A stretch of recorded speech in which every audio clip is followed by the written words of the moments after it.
దేవుని నామానికి మహిమ కలుగును గాక. ప్రభు నామమును బట్టి మీ ముందుకు దేవుని మాటను తీసుకురావడానికి ప్రభు సహాయం చేస్తున్నారు. పిల్లరా, పేతురు రాసిన 2వ పత్రిక 1వ అధ్యాయం 4వ వాక్యం, దేవ స్వభావమునందు పాలువారగునట్లు వాటిని అనుగ్రహించను.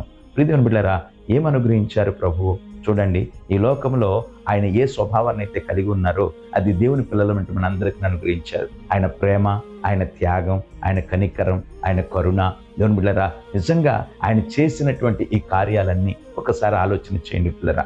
ఆయన ఎంతటి త్యాగమూర్తి, సర్వమానవాళి యొక్క పాప పరిహారం కొరకు ఆయన తన ప్రాణం పెట్టిన దేవుడు. అలాగే ఆయన ప్రేమించినటువంటి ప్రేమ, లోకమంతటిని కూడా ప్రేమించిన ప్రేమ, ఎంతటి ప్రేమ, తన ప్రాణం పెట్టేంతగా ప్రేమ ఆయన కొనబరిచారు పిల్లరా. కనుక దేవుని పిల్లలుగా మనం కూడా ఆయన యొక్క స్వభావంలోనికి మార్చబడడానికి ఆ ప్రేమ, కనికరము, త్యాగాన్ని కలిగిన జీవితాన్ని మనం కలిగి ఉంటున్నట్లుగా మనం సిద్ధపరచుకోగలగాలి.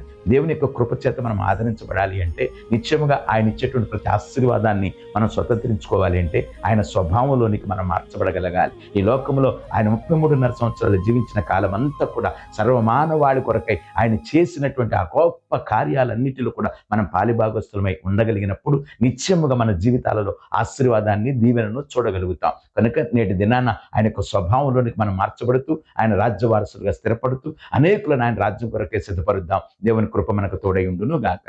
ఆమేన్.